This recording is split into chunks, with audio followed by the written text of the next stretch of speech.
Finalement, en conclusion, il n'y a aucune raison pour que tu acceptes la nouvelle alliance, puisque ça ne te concerne pas, puisque ça ne s'adresse qu'aux juifs. Oui, moi je suis dans l'ancienne alliance. Voilà.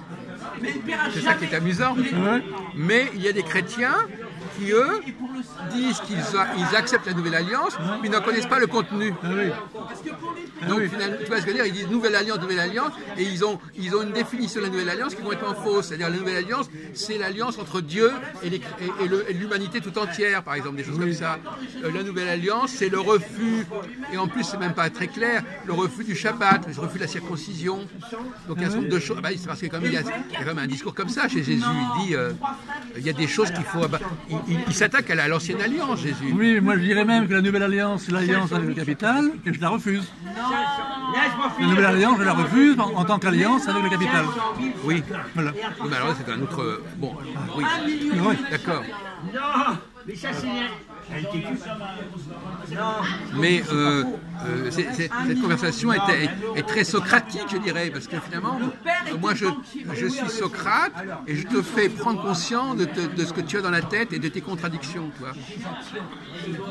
Et on s'aperçoit, parce qu'on commence, si on pourrait presque mettre ça par écrit, cette discussion, ce serait très intéressant. Je connais les religions, mais je ne suis pas religieux, c'est tout. Je connais les religions, mais je ne suis pas religieux. Oui. Voilà, c'est tout. Tu as de l'empathie, tu as une capacité d'empathie pour comprendre les uns et les autres, mais tu n'épouses pas les positions des uns et des autres. Non. Donc tu es une sorte de sceptique en fin de compte. Très sceptique. Oui. Très sceptique et sans conviction surtout. Oui.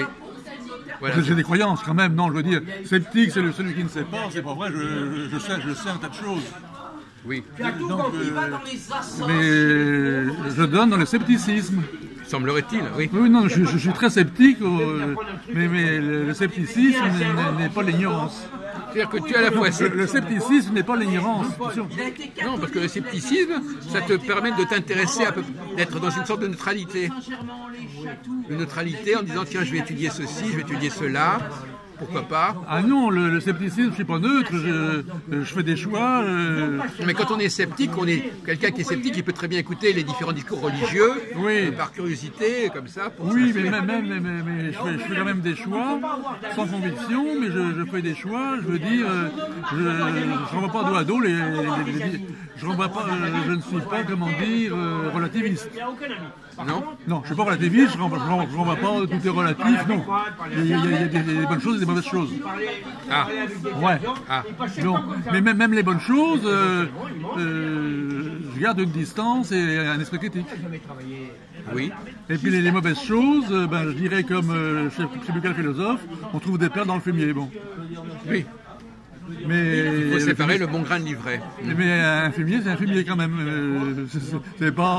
C'est pas du relativisme. Quand je dis un fumier, c'est un fumier. Même si dans un fumier ou avec un fumier, je peux trouver des choses intéressantes. Alors, au bout du compte, qu'est-ce qui est mauvais alors? C'est mon problème et c'est ton problème. Ah bon, d'accord. Voilà. Mais tu as quand même ton idée de ce qui est... Oui, j'ai des idées que je peux partager, mais enfin, je veux dire, il faut du temps quand même pour les partager. Tu peux nous donner comme une petite indication d'une représentation de ce qu'on pourrait appeler le mal, ou la perversion, je ne sais pas quoi. Alors qu'est-ce qu'elle me sort? À quoi? Qu'est-ce que tu as en ligne de mire quand tu parles de ça? Le mal, je veux dire... Le plus grand mal, c'est qu'il y a des gens qui croient au mal absolu. Ah oui, d'accord. Bon, moi, je ne crois pas au mal absolu. Mais qu'il y ait des gens qui y croient, c'est un très grand mal. Ils s'en foutent tous les deux. Voilà. Ta gueule. Voilà. T'es au courant de rien, tu connais même pas. Il n'y a pas d'explication, il est comme ça. C'est ta réponse, ça. Et puis alors il y a le souverain bien aussi. Ah ouais. Alors là, faut lire Voltaire, faut lire l'article de Voltaire dans le dictionnaire philosophique de Voltaire. Ça, oui. Il y a un article sur le souverain bien qui est très bon. Oui, d'accord, bon, on ira. Faut lire. Voilà, je veux dire, bon, le bien et le mal existe. Bon, c'est évident qu'il y a des choses qui sont bien, des choses qui sont mal. Même l'empire du mal me fait rigoler. Je veux dire, quand certains hommes politiques américains parlent d'un empire du mal, je rigole. Oui. Et un empire du bien me ferait autant rigoler. Je veux dire, bon, c'est un empire du mal. Voilà. Donc c'est encore le milieu, tu es au milieu. Ah oui, je suis du côté d'Aristote, je veux dire du juste milieu. Voilà, c'est ça. Mais le milieu entre deux biens équivalents ou entre deux mots équivalents. Mais je veux dire, entre le bien et le mal, il n'y a pas de juste milieu. Il faut chercher le bien quand même. Et éviter le mal quand même. Donc tu as une éthique quelque part, tu as une forme d'éthique? Certainement, mais certainement. Mais je m'en fous. Non, si, je veux dire,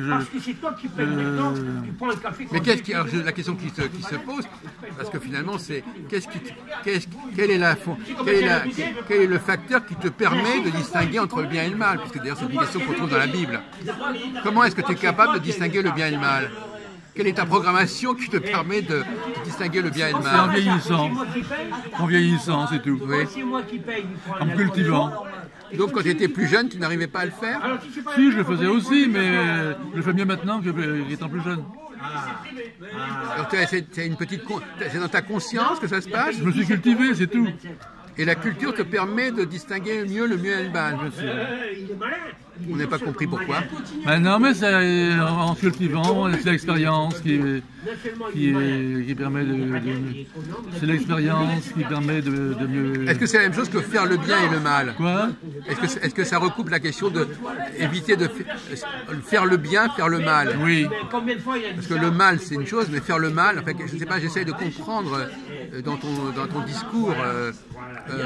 Écoute, il s'agit de. Est-ce que tu veux dire par exemple qu'il faut éviter de faire le mal? Non, je dirais que faire le bien, je comprends ce que c'est que faire le bien, et que faire le mal, je comprends pas.